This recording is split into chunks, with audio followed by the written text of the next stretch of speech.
tu regardes cette vidéo, c'est peut-être parce que tu n'en peux plus, parce qu'il t'a vidé, usé, détruit à petit feu, et que là, ce que tu veux, c'est qu'il paye. Tu veux te venger, tu veux qu'il souffre, tu veux qu'il comprenne ce qu'il t'a fait. Mais laisse-moi te dire une chose. Avec un pervers narcissique, la justice ne vient pas comme tu l'espères.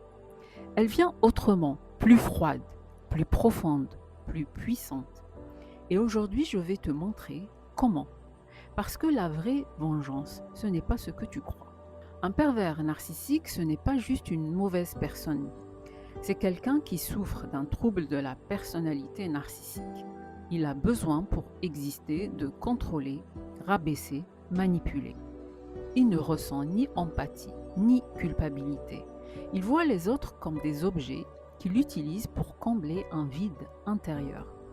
Et toi, tu as probablement été choisie parce que tu es empathique, sensible, intelligente, généreuse. Il a flairé chez toi ce qu'il n'a pas en lui. Et ça, ce n'est pas une faiblesse, c'est ta force.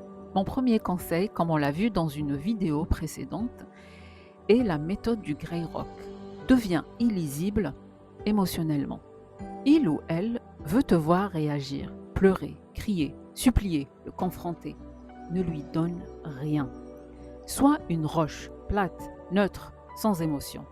Il va s'énerver, perdre tous ses repères, et c'est là qu'il commence à paniquer. Le deuxième conseil est l'indifférence. C'est vraiment une punition insupportable pour un pervers narcissique, parce qu'il préfère qu'on le déteste plutôt qu'on l'ignore. Parce que ignorer, c'est nier son existence. Le silence, c'est la bombe atomique. Quand tu ne réagis plus, tu coupes son carburant. Le troisième conseil est de te protéger stratégiquement. Tu n'as pas besoin de crier la vérité. Tu peux accumuler les preuves calmement et les sortir au bon moment, s'il y a un enjeu juridique, social ou familial. Il se croit intouchable, supérieur, mais la vérité, bien posée, sans émotion ni haine, peut avoir un impact dévastateur sur son image. Tu sais que tu ne pourras jamais lui faire prendre conscience de ce qu'il t'a fait, parce qu'il ne fonctionne pas comme toi. Tu perds ton énergie à espérer qu'il regrette. Mais malheureusement, il ne regrette rien. Il ne ressent que la perte de contrôle. Alors, dis-moi, le pardon, c'est pour lui ou pour toi? Le vrai pardon, ce n'est pas pour lui, ce n'est pas pour l'excuser, ce n'est pas pour tourner la page trop vite et surtout pas pour minimiser ce que tu as vécu. Le vrai pardon, c'est pour toi, pour que tu arrêtes de te punir toi-même. À coup de j'aurais dû fuir, j'ai été naïve, j'ai été faible, j'aurais dû réagir différemment.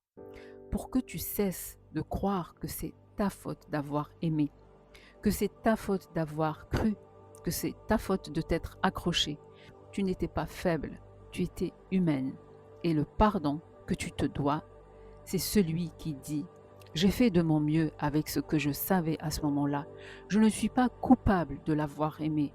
Je suis en train d'apprendre à m'aimer moi-même. » Et ce pardon-là, ce n'est pas une faiblesse, c'est ta puissance qui revient. Parce qu'à partir du moment où tu te pardonnes vraiment, tu reprends les clés de ta vie. Tu redeviens le personnage principal de ton histoire. Tu deviens l'architecte de ta vie. Et lui, il devient un figurant flou, lointain et inutile.